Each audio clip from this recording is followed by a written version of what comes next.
जब जंग होती है तो कौन जीतता है और कौन हारता है? आइए इसके बारे में जरा बात करें। इजराइल गाजा युद्ध के बाद दुनिया में युद्ध का तीसरा मोर्चा खुल गया।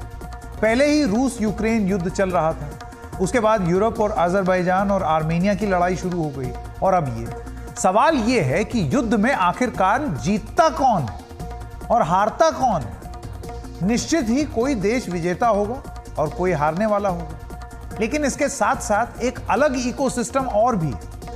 इससे भी ज्यादा ध्यान देने वाली बात यह है कि हारता आम आदमी है जो युद्ध नहीं चाहता, और युद्ध उसका रोजगार, जिंदगी सब कुछ छीन लेता है। अंत में जीतने वाला होता है वो जो युद्ध के लिए हथियार बेचता है। अमेरिका इस मामले में सबसे आगे रहा। अमेरिका के पूर्व विदेश मंत्री हेनरी किसिंगर, इन्होंने कहा था कि अमेरिका का दुश्मन होना खतरनाक हो सकता है, लेकिन अमेरिका का दोस्त होना घातक है। पहले विश्व युद्ध में जो जीता या जो हारा, लेकिन सबसे ज्यादा कमाई अमेरिका की हथियार बनाने वाली कंपनियों की हुई, जिन्होंने ब्रिटेन, फ्रांस और अन्य साथी देशों को अपने हथियार बेचे। दूसरे विश्व युद्ध में भी अमेरिका की हथियार बिक्री से सबसे भारी कमाई हुई। 41 से 45 के बीच, सन 41 से सन 45 के बीच अमेरिका की अर्थव्यवस्था जबरदस्त तेजी से बढ़ी। यूनाइटेड स्टेट्स ऑफ अमेरिका का युद्ध से जुड़ा उत्पादन, जो कि 1939 में वहां के ग्रॉस नेशनल प्रोडक्ट का महज 2% था, वो 1943 में 40%, सोचिए 2% से 40%। इसे कहते हैं युद्ध से मुनाफा कमाना, वॉर प्रॉफिटियरिंग। दुनिया के तमाम इलाकों में समय समय पर होने वाले युद्धों के लिए हथियार उन्हीं देश से आते हैं जो टेक्नोलॉजी के लिहाज से आगे हैं। ये वो बड़े औद्योगिक देश हैं जिनमें कई यूरोपीय देश आते हैं। रूस भी एक बड़ा हथियार सप्लायर रहा है, और चीन भी हथियारों की बिक्री में आगे बढ़ रहा है। रूस यूक्रेन युद्ध को ही ले लीजिए। ये युद्ध में हथियारों की जरूरत पड़ी। यूक्रेन को यूरोप के देशों और अमेरिका ने हथियार दिए। यूरोप में फौजी खर्च 13% बढ़ गया। यूक्रेन का अपना फौजी खर्च 7 गुना बढ़ गया। रूस का फौजी खर्च 9.2% बढ़ गया। इस युद्ध के लिए हथियार कहां से आए? तकनीकी तौर पर आधुनिक देशों की कंपनियां हैं ये हथियार बनाती। इनमें सबसे ज्यादा कंपनियां, जैसे कि हमने आपको बताया, अमेरिका की हैं। अब एक बहुत ही प्रतिष्ठित संस्था है जिसका नाम है SIPRI, Stockholm International Peace Research Institute. इस संस्था ने 2021 की अपनी एक रिपोर्ट के मुताबिक दुनिया में हथियार बनाने वाली टॉप 100 कंपनियों में 40 अकेले अमेरिका में बताई, जिन्होंने 2021 में $299 अरब के हथियारों की बिक्री की। $299 अरब। टॉप 100 हथियार कंपनियों में चीन की 9 कंपनियां हैं, जिन्होंने 2021 में $109 अरब के हथियार बेचे। इन टॉप 100 में से हथियार कंपनियों में 6 रूस की हैं, जिन्होंने $17.8 अरब के हथियार बेचे। 2020 में रूस की 9 कंपनियां टॉप 100 में शामिल थीं, लेकिन रूस पर लगातार आर्थिक संकट उसके लिए मुश्किल भरा रहा। सिप्री के मुताबिक दुनिया में सबसे ज्यादा हथियार बेचने वाली पहली 5 कंपनियां अमेरिका की।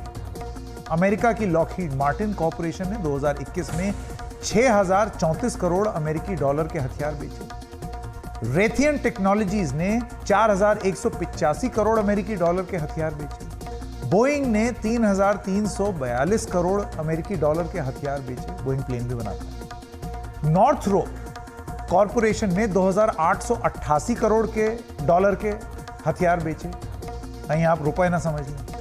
जनरल डायनामिक्स कॉर्पोरेशन ने 2,600 करोड़ के डॉलर के हथियार बेचे। सामरिक मामलों के जानकार और सोसाइटी फॉर पॉलिसी स्टडीज के निर्देशक कमोडोर उदय भास्कर भी ये कहते हैं कि युद्ध में हथियार कौन सबसे ज्यादा सप्लाई करता है, ये तो हर किसी को दिख रहा है। इन आंकड़ों में आपको साफ दिखाई दे रहा है। इस वक्त विश्व में जहां भी जंग हो रहा है, चाहे वो यूक्रेन का युद्ध हो या हाल में जो अफगानिस्तान में हुआ था, या अभी जो इजराइल, फलस्तीन और हमास के बीच में जो हो रहा है, इसमें कोई शक नहीं है कि आर्म्स का जो सप्लाई है, हथियारों का जो सप्लाई है, उसमें किसी प्रकार की रुकावट नहीं है। और शक्तिशाली देश जो हैं उनके अंदर कई सारे ऐसे कंपनी हैं, कई सारे मल्टीनेशनल हैं जो कि आर्म्स इंडस्ट्री का एक वो गुट बनाया है। उदाहरण के लिए विश्व में सबसे जो मेजर या नंबर 1 जो आर्म्स सप्लायर है वो है यूनाइटेड स्टेट्स ऑफ अमेरिका। उनके बाद उसी वर्ग में रूस और चीन है, और साथ साथ दूसरे वर्ग में है फ्रांस, ब्रिटेन, इजराइल भी इसमें शामिल होता है। अर्थात ये कि इन देशों में एक आर्म्स इंडस्ट्री है, और ये जो है अपने अपने देशों में इनको डोमेस्टिक पॉलिटिक्स में काफी एक बहुत बड़ा भूमिका है। जैसे यूएस में आर्म्स लॉबी की बात होती है, चाहे वो गन कंट्रोल के संदर्भ में, जहां की अमेरिका के अंदर उनकी जो पॉपुलेशन है उससे ज्यादा उनके पास पर्सनल वेपन्स है, गन्स और राइफल्स। और उसी प्रकार से जब से अफगानिस्तान में युद्ध हुआ था, अभी नहीं, शीत युद्ध के समय से लेके, यानी कि जब 1979 में भूतपूर्व जो सोवियत यूनियन ने आक्रमण किया था अफगानिस्तान में, तब से लेके आज तक अफगानिस्तान, पाकिस्तान, वो जो पूरा इलाका है पश्चिमी एशिया तक, यानी कि जब इराक के अंदर जंग हुआ था, हथियारों का एक सागर बन गया था, और इसमें एक बहुत बड़ा ग्रे मार्केट भी शुरू हो गया।